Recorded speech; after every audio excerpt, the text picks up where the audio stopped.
Heureusement qu'il me restait un tableau à faire en octobre, mais sinon franchement le mois d'octobre et novembre c'était terrible, hein, j'avais vraiment rien. Mais là, en effet, ça a l'air d'être chaud dans le bâtiment. Tout le monde est à l'arrêt. En fait, moi là où j'ai commencé à m'inquiéter, c'est quand j'ai vu les gros influenceurs, tu vois, à plusieurs dizaines de milliers de followers, voire même un peu plus petits, mais dont je sais typiquement en électricité que les mecs sont bons, et qui commencent un peu à essayer de vendre leurs fesses en disant je suis disponible, nanana, contactez-moi. Pour changer au thermostat, je sais pas quoi, et là tu te dis qu'il y a un sacré problème, parce que si un mec comme ça, avec son niveau de compétence et son ancienneté dans le métier, arrive pas à avoir des chantiers tout le temps, là c'est que c'est vraiment pas bon signe. Donc en tout cas, moi c'était chaud, et là, tu vois, c'est vraiment le chantier, c'est le bâtiment, c'est vraiment aléatoire. En une semaine, je signe pour 25 000 euros de chiffre d'affaires.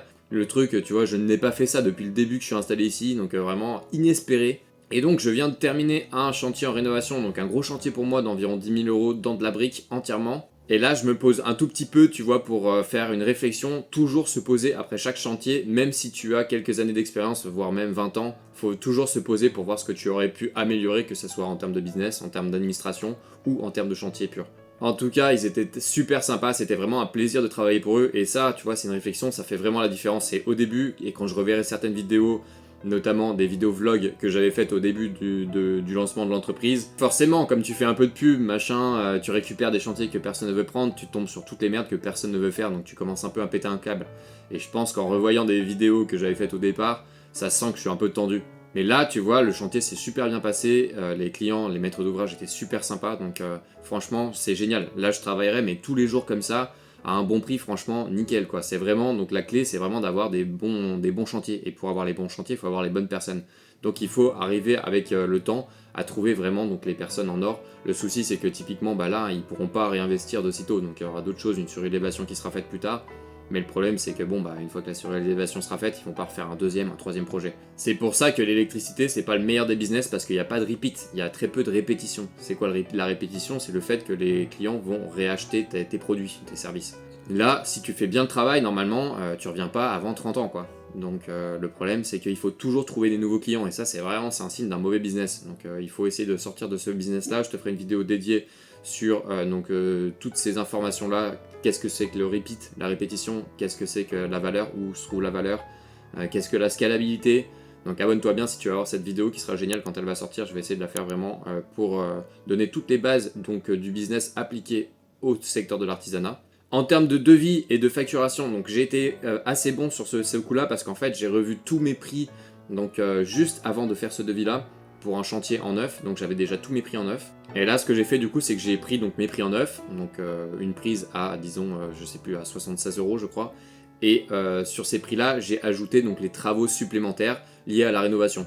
Donc si j'ai des saignées à faire, je les ai ajoutés au mètre linéaire, et après si j'ai de la pose de moulure par exemple, pareil, mètre linéaire. Encastrement ou scellement de boîtes d'encastrement dans de la brique, j'ai mis ça pareil en supplément. Donc tous mes devis et mes factures sont réalisés sur le logiciel Obat. Si tu passes par mon lien, tu auras le droit à 2 mois gratuits sur ta première année. Je le conseille vraiment ce logiciel, même si tu débutes, c'est vraiment le logiciel avec lequel démarrer. Mais regarde ma vidéo dédiée à ce sujet si tu veux en savoir plus avant de le choisir. Et dès que le client te contacte, en fait, tu vas pouvoir déjà screener et savoir à peu près si le chantier vaut le coup d'être fait, si la personne est sérieuse ou pas. Donc déjà, c'est très important de en fait scanner un peu le message que tu vas recevoir, comment il va être délivré. Là, c'était vraiment parfait, j'avais vraiment toutes les informations. Ce qu'il voulait, c'était assez précis, il y avait même le timing, je crois, son nom, son prénom, franchement, message pro, donc parfait.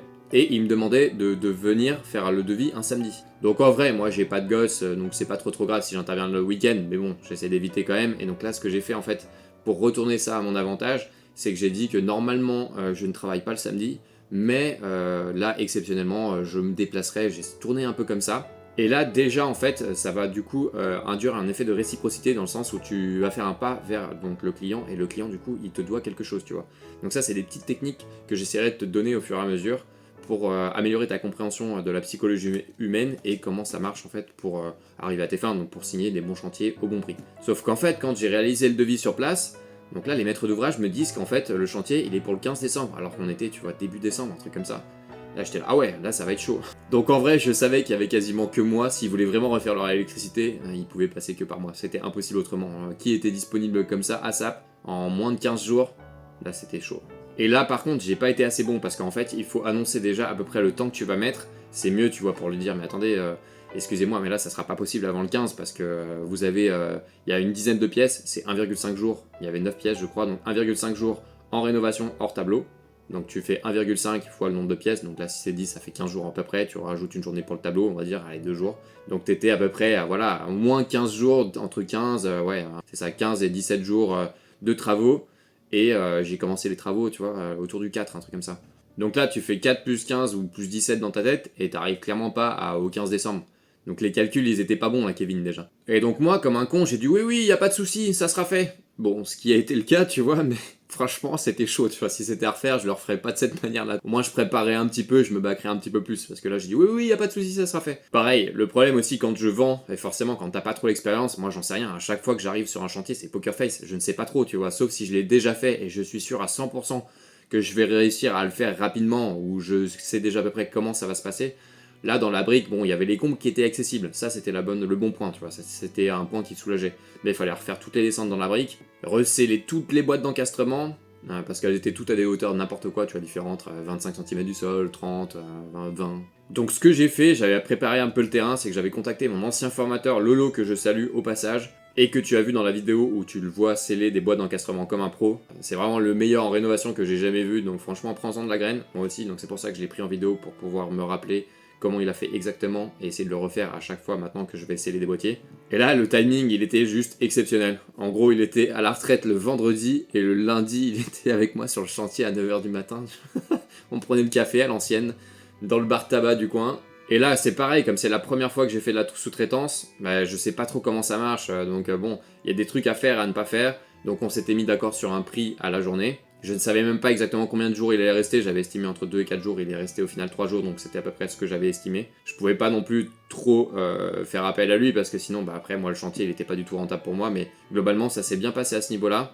Et surtout, ce que j'ai fait, c'est qu'il y avait des frais de déplacement, donc au départ, moi, j'avais calculé, j'étais en mode, bon, ça fait 100 euros, lui, il en voulait 150, donc moi, j'avais dit, ouais, non, j'avais dit 100, tu vois. Et après, j'ai réfléchi, en fait, et donc à la fin, ce que j'ai fait, c'est que je lui ai donné 150. Et je lui ai donné, j'ai arrondi la somme, tu vois, à la centaine d'euros supérieure. Donc je lui ai donné 100 euros en plus. Du coup, il était refait parce que j'ai recalculé vite fait dans la tête. J'étais là, bon, de toute façon, est-ce que j'en suis à 150 euros près? Donc j'ai été là, ok, on va lui donner de l'argent, il va être content. De toute façon, c'était largement mérité, hein, vu tout le travail qu'on a accompli en 3 jours. Donc on a arraché le chantier en 3 jours, franchement, dur de se rendre compte, tu vois. Les maîtres d'ouvrage, ils s'en rendent pas compte, mais en 3 jours, quel kiff on a passé, franchement, c'était un énorme kiff de travailler avec Lolo. Incroyable. Et tu vois, il était refait, tu vois, il m'a dit à la fin du chantier, il m'a dit ouais, bah franchement, si c'est comme ça se passe comme ça, moi, tous les mois, si je redescends pour un petit chantier, je serais chaud, tu vois. Donc au final, tout le monde est content dans l'histoire, et c'est absolument ce genre de choses qu'il faut tendre, c'est que, tu vois, tout le monde soit gagnant. Si il y en a qu'un seul qui est gagnant dans l'histoire, tu vois, ça joue pas, à long terme, normalement, ça joue pas. Alors que quand j'étais apprenti sous ses ordres, c'était terrible. Il me défonçait tous les jours et tout, je sais pas trop pourquoi, alors que tu vois, là c'était vraiment trop bien quoi. Il me donnait ses petits conseils, on avançait à deux, on enquillait, on balançait les gaines, il faisait tous les scellements pendant que moi je tirais tous les câbles là-haut. J'ai fini tout l'appareillage, franchement impeccable. Donc là, un petit message aussi à tous les employeurs, s'il y en a qui me regardent, franchement, ne pas faire les rapias là. Moi, quand j'en ai vu qui enlevaient les tickets resto parce qu'ils ont invité tous les salariés à un repas le vendredi midi et qui retiraient tous les tickets resto, j'étais là, mais franchement, est-ce que vous en êtes à 50 euros près? Tu fais ce genre de truc, le salarié va le voir direct. Là, ça donne vraiment une sale image auprès des salariés, donc typiquement le genre de pratique à bannir. Autre leçon, c'est vraiment d'être focus, d'être dans l'instant présent, parce que tu vois, c'est arrivé donc dans le rush et avec la fatigue, que j'ai pas l'habitude d'enquiller comme ça, moi, 3 jours de suite comme ça à pleine balle, ça faisait tellement longtemps que je l'avais pas fait. À la fin, je commençais à perdre mes outils, j'étais plus focus du tout, tu vois, j'ai laissé n'importe où, et c'est absolument ce qu'il faut pas faire. Donc peu importe ce que tu fais comme métier, que ce soit électricien, dans le bâtiment ou autre chose, il faut tout le temps être focus, savoir, tu vois, où t'as rangé tes outils, et toujours remettre les outils à leur place. Moi, j'utilise des sacoches, et donc du coup, tu vois, il faut toujours remettre l'outil à sa place, ne pas le mettre sur l'escabeau, après tu sais plus où tu l'as mis, tu passes 10 minutes à le chercher, tu perds ton temps, tu commences à t'énerver. Donc vraiment être focus pour être rapide sur le chantier, il faut être focus. Si t'es pas focus, c'est mort. Après, concernant les travaux en électricité pure, donc c'était pas mal parce que du coup le fait que le Lolo soit là, ça m'a permis de revoir donc tout ce qui est appareillage et hauteur surtout des appareillages. Parce que bon bah il y avait encore des trucs où je me trompe un peu. Donc parfois il faut les axer, tu vois. Donc c'est-à-dire que si par exemple t'as un pan de mur, du coup t'as ta porte et puis t'as ton mur qui est là, bah tu vas pas la mettre, sinon moi je la mettais par exemple à 12 cm à chaque fois de l'extrémité de la porte. Mais donc là si t'avais deux murs disons 20 cm, bah là il faut l'axer absolument. Pareil, si tu le mets en haut, si tu le mets en haut dans un coin de mur, bah tu vas l'axer. Si tu le descends de 8 cm par là, tu vas l'axer à 8 cm sur le côté. Après, il y avait toutes les hauteurs aussi de liseuse où je m'étais planté, j'avais mis un peu trop bas, donc on a tout remonté tout ça. Hauteur du sèche-serviette, donc ça a permis de mettre à plat tout ça, donc maintenant je pense que ça va, je sais vraiment quasiment tout ce qu'il y a à savoir sur les hauteurs des appareillages. Après, donc le travail dans la brique, donc Lolo c'est le spécialiste de la Renault, donc il m'a donné toutes ces techniques pour aller plus vite dans la brique. Donc déjà il m'a dit, moi je partais pour recéler tous les boîtiers, il m'a dit mais non, non tu fais pas ça, tu prends une cycloche diamant. Donc lui, il l'avait, c'était un trépan diamanté en fait qu'il avait sur du coup son perforateur. Moi, j'avais acheté en fait du coup une cycloche classique sur visseuse et effectivement, ça marche extrêmement bien. T'arrives, bam, tu perces en 5 minutes, c'est fait et comme ça après t'as plus qu'à à visser donc ta boîte d'encastrement Legrand en multimatériaux orange là, c'est parfait. T'as pas besoin de t'embêter à du coup recéler tous les boîtiers. Bon, parfois c'est nécessaire, hein.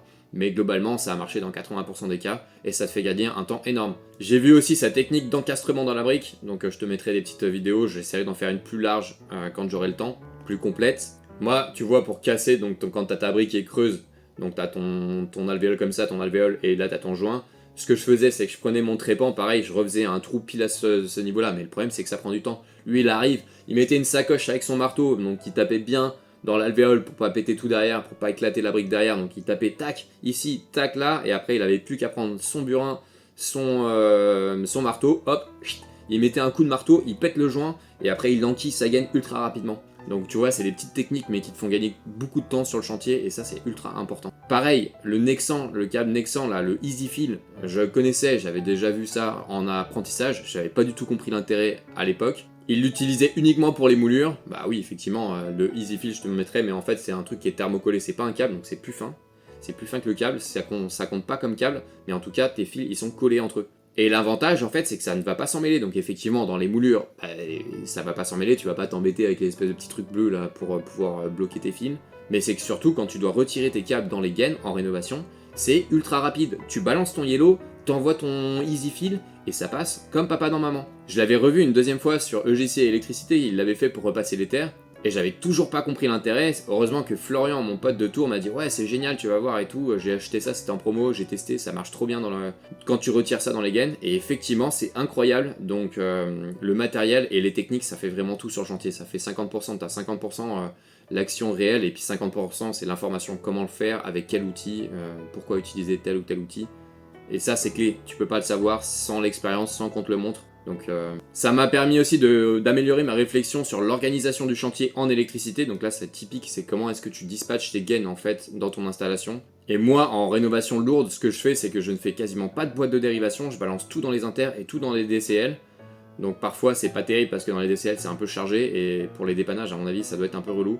Donc dis-moi en commentaire comment toi tu fais et quelles sont les bonnes pratiques d'après toi. Et donc là, je te montrerai donc dans une vidéo plus longue, mais globalement, on est parti sur 2 boîtes de dérivation. Donc moi, j'en aurais mis qu'une à la base, mais en fait, on en a rajouté une deuxième. Et après, bah, j'ai aussi complété par 2 ou 3 dérivations supplémentaires dans des DCL, mais des dérivations assez simples, tu vois, juste l'interrupteur qui allait à la DCL et l'alimentation à la DCL directement. Et enfin, ça, c'est une stratégie du coup que Lolo m'avait toujours dit de faire, c'est vraiment de travailler pièce par pièce. Tu commences quelque part et tu finis. Et c'est vrai que ça c'est bien parce que globalement après tu vois ton chantier qui avance et tu sais que t'as pas quelque chose à finir, t'as pas laissé quelque chose derrière, t'avances petit à petit quoi. Sauf qu'il y a aussi une autre théorie qui dit qu'il faut travailler par batch, il faut faire comme du batch cooking quoi, tu vas faire tous tes repas en une journée. Bah là c'est pareil, moi au début ce que j'ai commencé à faire pendant les 2 premiers jours c'est que j'ai fait tous les trous partout, donc tous les trous avec la cycloche diamantée là, tac tac tac tac. Et du coup quand Lolo est arrivé il m'a dit mais qu'est-ce que t'as foutu et tout, bah c'est quand même long hein, de faire tous tes trous, c'est rapide mais c'est long à la fois, quand t'en as une quarantaine à faire, ça m'a pris quand même 2 jours. Et lui il m'a dit mais qu'est-ce que t'as fait, t'as balancé les gaines, t'as rien fait, t'as commencé mais t'as rien fini. Et effectivement parce que moi là j'étais parti sur ma technique de faire du batch, donc du coup de faire tous les trous et toutes les saignées, après passer sur toutes les gaines, finir par l'appareillage et après tu fais ton tableau tranquillement. Donc là c'est pareil, je sais pas, dis-moi toi ce que tu préconises. Sur les gros chantiers peut-être qu'effectivement c'est bien de faire pièce par pièce parce que sinon tu te perds. Mais là sur des petits chantiers le truc c'est que j'arrive pas à me mettre dans un état de flow. Moi l'appareillage franchement je peux le torcher tu vois, je dirais en une journée je peux faire largement toute la maison tu vois. DCL comprise, spot, pose de spot, tout en une journée, mais il faut que j'arrive à rentrer dans un état de flow. Si je commence à faire 3 appareillages là, un tirage de gaine ici, un rebouchage par là, c'est mort, tu vois, genre je fais tellement de trucs différents que je peux pas enquiller, c'est pas possible. Donc voilà, dis-moi ce que t'en penses en commentaire. Là, il me reste plus que les étiquettes à faire. Donc je l'ai fait sur Schneider Electric, donc le logiciel sur ordinateur. Pareil, il me reste 2 prises modulaires à mettre dans le tableau de communication. Ça c'est pareil, ça c'est un des trucs, un des rares trucs que je pouvais améliorer sur ce chantier-là, c'était le tableau de communication. Donc j'ai pris un tableau classique de chez Schneider. Mais la box ne rentre pas dedans, donc je sais pas comment tu fais, franchement, dis-moi en commentaire quelles sont tes bonnes pratiques pour les tableaux de communication. Laurent, à la fin, eux, ce qu'ils faisaient, en fait, c'est qu'ils mettent un tableau mosaïque, donc saillie, tu sais, comme une prise saillie, hein, sauf que c'est assez plus grand, ça fait t'as 6 postes. Ils le foutent comme ça et ils mettent des prises RJ classiques, quoi. Et après, tu mets ton cordon de brassage pour aller directement à ta box, mais je sais pas, je trouve que ça fait bizarre. En plus, les tableaux de communication sont hors de prix par rapport à ce que c'est, donc franchement, j'ai pas trouvé encore la technique, donc dis-la moi en commentaire si tu as des idées.